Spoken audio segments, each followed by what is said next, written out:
Welcome to the Slop Farm. Enjoy the video. You begin by deciding what matters most and why. Start now with a targeted list of configs, logs, and user files. Once done, pick storage that matches cost and durability. Local SSD for speed, NAS for LAN access, cloud for off-site resilience.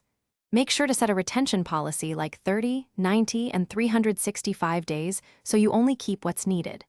This reduces storage bloat and clarifies recovery windows. Next, implement routine replication and versioning immediately.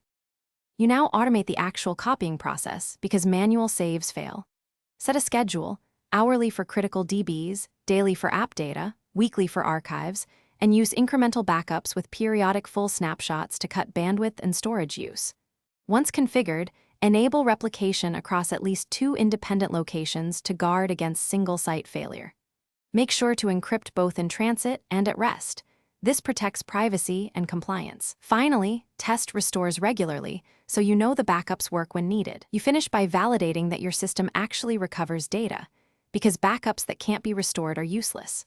Perform monthly restore drills covering single file, point-in-time, and full-site scenarios to measure recovery time objectives.